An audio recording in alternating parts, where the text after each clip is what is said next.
Shalom saudara, salam damai sukacita. Sekali lagi salam damai sejahtera buat kita semua. Kita percaya Tuhan menyertai kita senantiasa, amin saudara. Kita akan belajar hari ini bilangan pasal yang ke-10, di mana akhirnya bangsa Israel berangkat ke tanah Kanaan.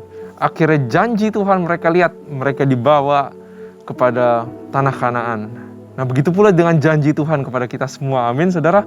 Nah sebelum nanti kita baca, kita mengerti kebenaran firman Tuhan, mari kita siapkan diri, mari kita puji dan sembah Tuhan. Mari kita persiapkan diri kita untuk menerima kebenaran Tuhan. Rasakan hadirat Tuhan saudara, sembah Dia, puji Dia dengan seluruh tenaga dan kekuatan. And we worship God, oh Jesus.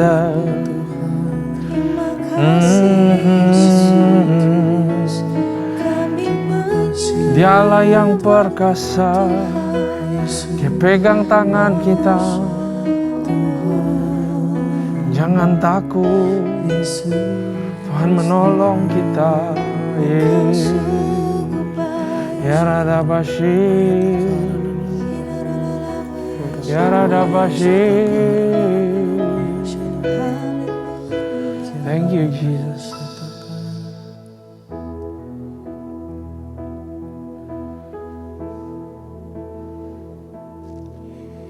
Tiada pernah ku ragukan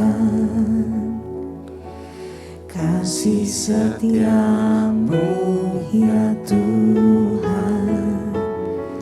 Setiap waktu dalam hidupku tak pernah Kau tinggalkan. Meski langit tampak suram, awan gelap pun menghadang, hadapi badai, lewati gelombang, tak pernah Kau tinggalkan diriku.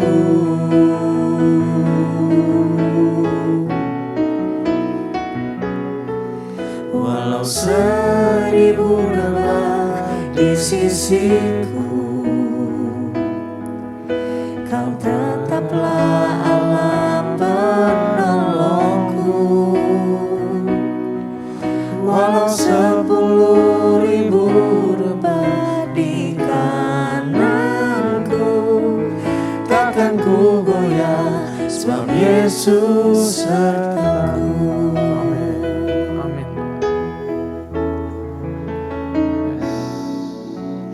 Tiada pernah ku ragukan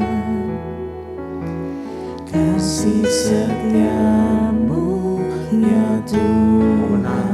Amin.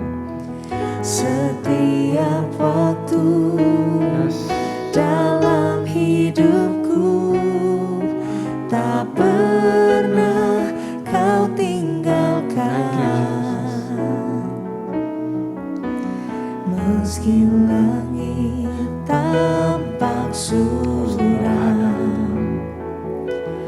awan gelap pun menghadang, Nggak mau takut.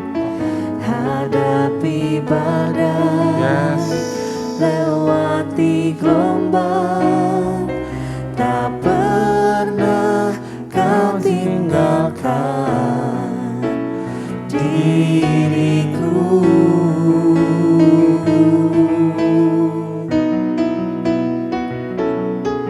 Walau 1000 rebah di sisiku, Kau tetaplah Allah penolongku. Walau 10.000 rebah di kananku, takkan ku goyah, sebab Yesus sertaku. Amin. Walau 1000 rebah di sisiku,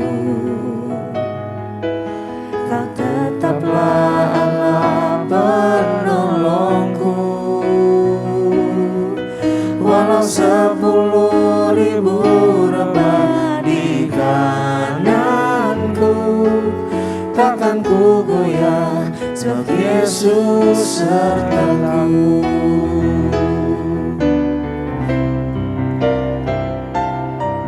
Walau 1000 rebah di sisiku, Kau tetaplah Allah penolongku. Walau 10.000 rebah di kananku, takkan ku goyah, sebab Yesus sertaku. Takkan ku goyah, sebab Yesus sertaku. Takkan ku goyah, sebab Yesus sertaku.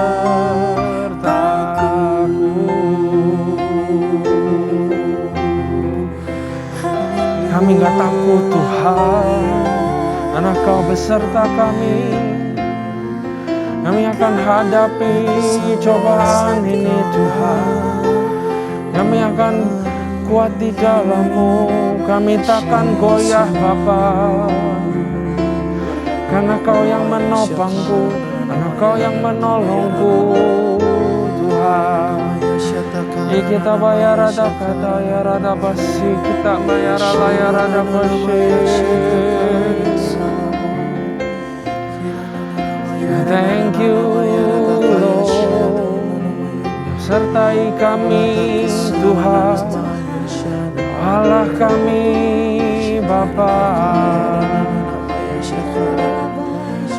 Holy, holy you are Lord, holy you are Lord.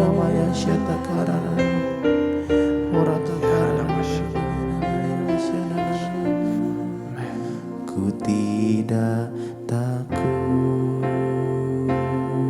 Oh yes, sebab Kau besertaku.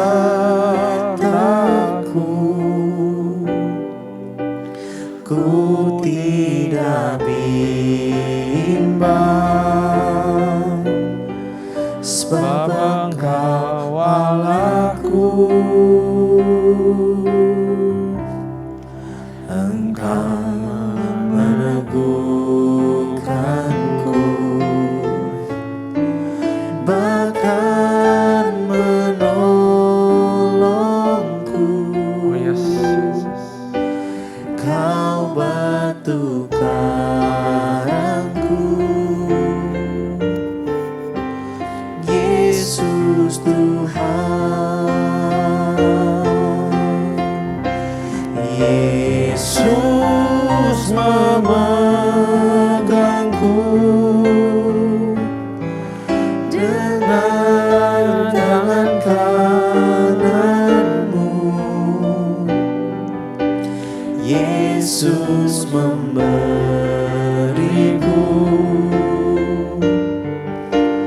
kemenangan.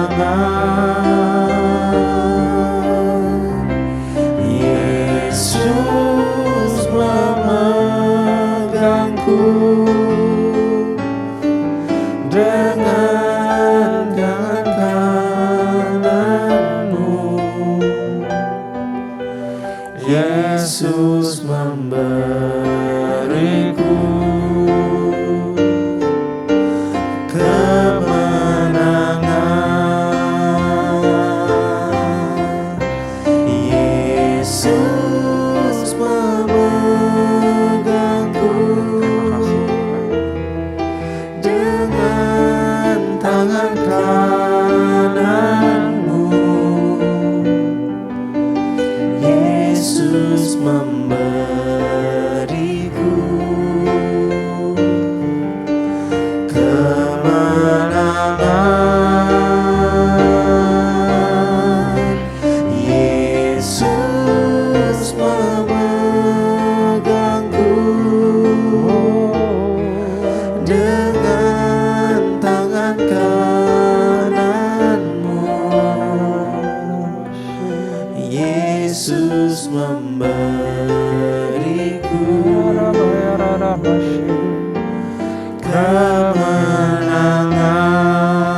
Yesus memberiku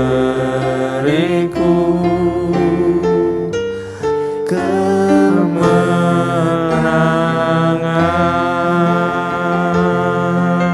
Amin.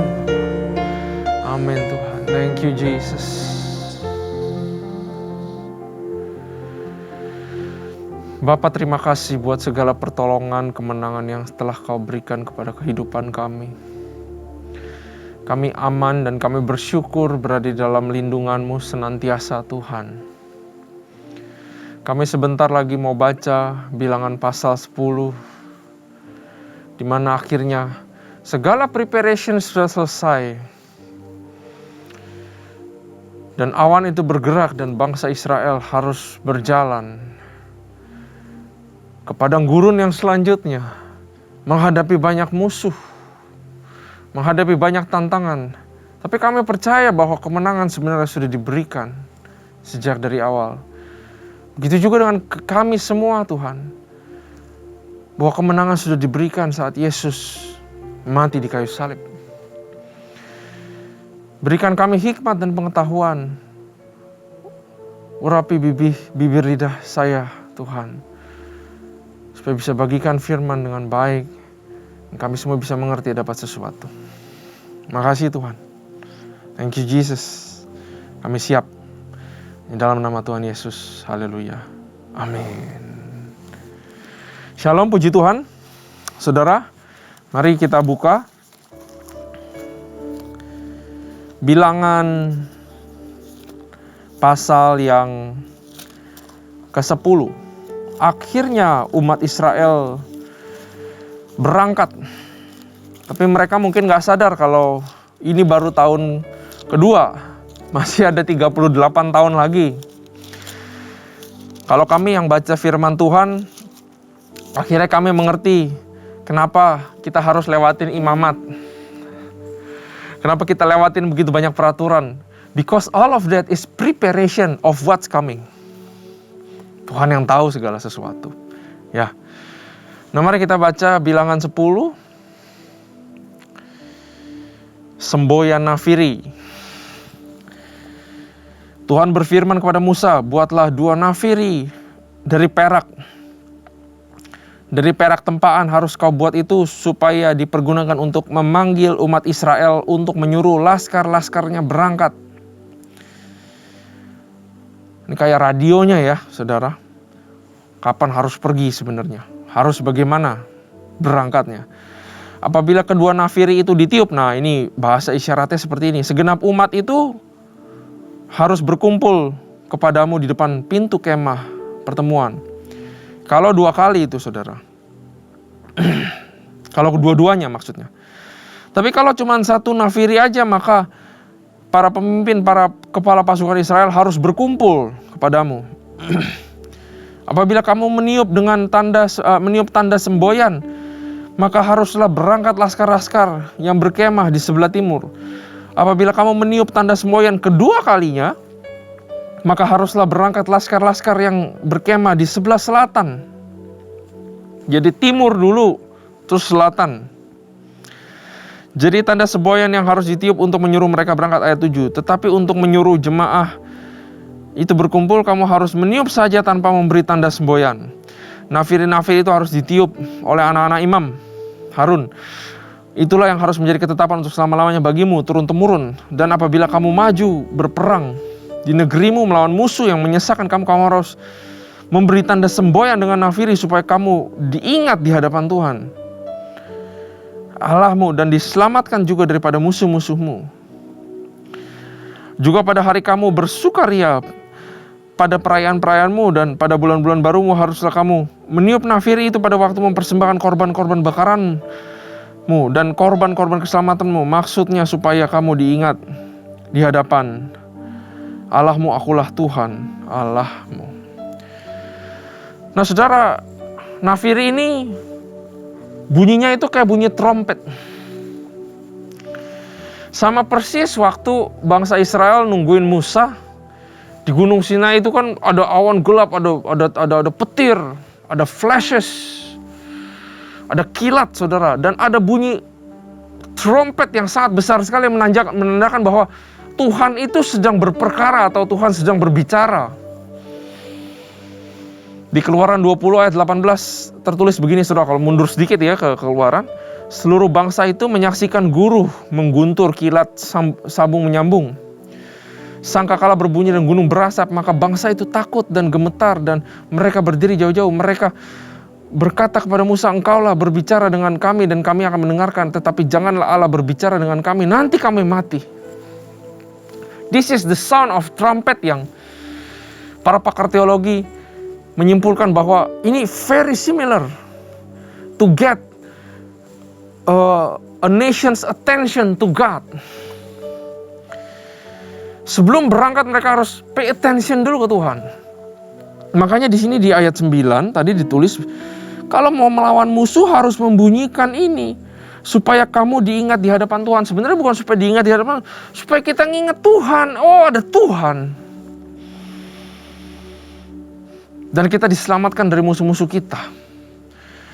Nah, trumpet nafiri ini beda dengan alat trompet yang ada di imamat, yaitu shofar, ram's horn. Itu beda, saudara. Ini bentuknya benar-benar seperti trompet, pipanya tipis-tipis tapi panjang, saudara. Kalau shofar kan ya dari binatang ya, dari tanduknya ram itu yang ditiup. Jadi ini beda, nafiri ini beda dengan shofar, saudara. Dan nafiri ini untuk supaya Israel perhatikan Tuhan mau ngomong apa gitu. Perhatikan nih, ada Tuhan sedang mau kasih tahu sesuatu. Semua bangsa harus memperhatikan. Begitu taatnya umat Israel. Nah, rema apa yang didapatkan, saudara? We should also pay attention to God. Dengan kita memberikan attention kepada Tuhan, maka kita sebenarnya sedang menghormati Tuhan. Kenapa kita suka kalah dalam berperang atau menghadapi masalah-masalah?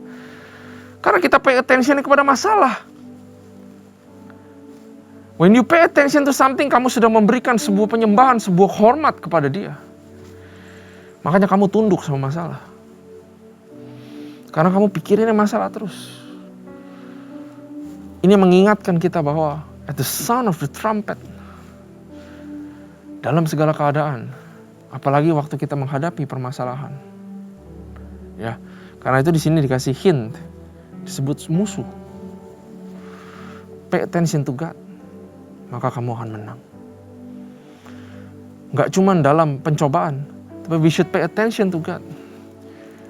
Kita harus berikan hormat kepada Tuhan di dalam praise and worship, di dalam kita mendengarkan firman Tuhan, di dalam gereja, everywhere. Kita harus hormat kepada Tuhan. Kita harus hormat kepada pengerja-pengerjanya Tuhan. Kita harus hormat terhadap pemimpin-pemimpin kita. Kita harus hormat terhadap orang-orang yang dipanggil untuk berbicara, untuk menyampaikan firman Tuhan. Karena semua ada representatifnya Tuhan. Hormat kepada Tuhan. Kalau saya baca trumpets, saya selalu ingat, this is to pay attention to God. And to give Him glory dan hormat kepada Tuhan. Dan menuruti kata-kata Tuhan. Amin, saudara. Mari kita lanjut baca. Berangkat dari Gunung Sinai. Ayat 11. Kita akan baca sampai habis, saudara. Pada tahun yang kedua, pada bulan yang kedua, pada tanggal 20 bulan itu, naiklah awan itu dari atas kemah suci tempat hukum Allah. Lalu berangkatlah orang Israel dari padang gurun Sinai menurut aturan keberangkatan mereka. Kemudian diamlah awan itu di padang gurun Paran. Itulah pertama kali mereka berangkat menuju titah Tuhan dengan perantaraan Musa. Terdahulu berangkatlah laskar yang di bawah panji Bani Yehuda menurut pasukan mereka. Yang mengepalai laskar itu adalah Nahason bin Aminadab. Yang mengepalai laskar suku Bani Isakar adalah Netanel bin Zuar. Yang mengepalai Isakar suku Bani Zebulon ialah Eliab bin Helon. Sesudah itu kemah suci dibongkar dan berangkatlah Bani Gerson Bani Merari yang mengangkat kemah suci itu. Kemudian berangkatlah laskar yang dibawa panji-panji Ruben menurut pasukan mereka. Yang mengepalai laskar itu adalah Elizur bin Shedeur.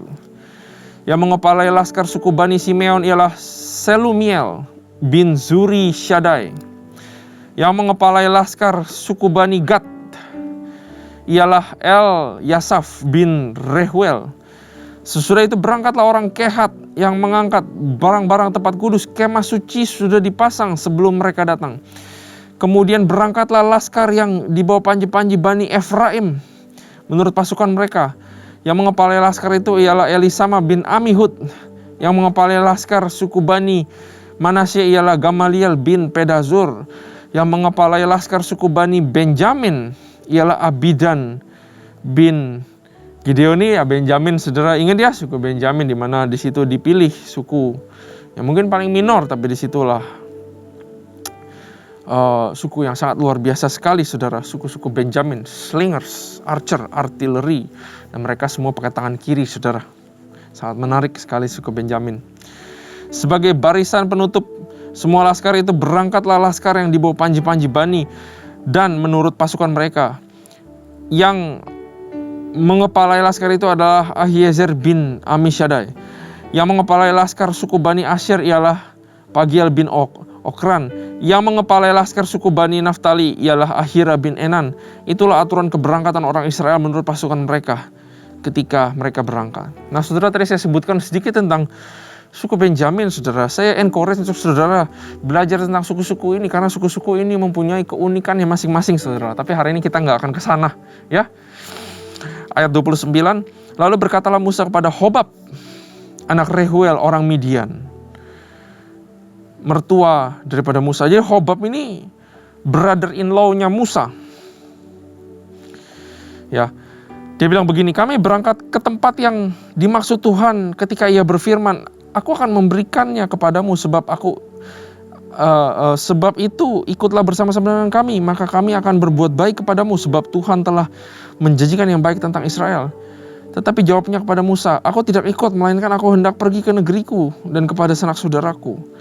Kata Musa, janganlah kiranya tinggalkan kami, sebab engkaulah yang tahu bagaimana kami berkemah di padang gurun, maka engkau yang dapat menjadi penunjuk jalan-jalan bagi kami. Jika engkau ikut bersama-sama dengan kami, maka kebaikan yang akan dilakukan Tuhan kepada kami akan kami lakukan juga kepadamu. Lalu berangkatlah mereka dari gunung Tuhan dan berjalan 3 hari perjalanan jauhnya. Sedang tabut perjanjian Tuhan berada di depan mereka dan berjalan 3 hari perjalanan. Jadi mereka pergi, ini 3 hari perjalanan yang saya lihat di Google Maps, saudara, kurang lebih 300 km, memang sekitar 58 atau 60 jam. Ya, dan awan Tuhan ada di atas mereka pada siang hari apabila mereka berangkat dari tempat perkemahan. Apabila tabut itu berangkat, berkatalah Musa. Ini ada seruan doa, saudara, perhatikan. Bangkitlah Tuhan supaya ya musuhmu berserak dan orang-orang yang membenci engkau melarikan diri dari hadapanmu. Dan apabila tabut itu berhenti, berkatalah ia, kembalilah Tuhan kepada umat Israel yang beribu-ribu laksa ini. Nah, saudara, kalau sedikit tentang pilar tiang awan dan tiang api itu luar biasa sekali. Tiang awan itu pada siang hari itu memang fenomena alam yang supernatural terjadi, yang akan menunjukkan bangsa Israel kemana mereka harus pergi. Nah, tiang api ini juga sebuah fenomenon natural yang memang Tuhan pikirin bahwa kenapa api, karena pada malam hari padang gurun bisa begitu dingin, dan tiang api ini itu akan menghangatkan seluruh perkemahan ini, saudara. Dan api juga tentunya artinya adalah holy, ya, atau artinya dia membakar, dia menguji, saudara, ya.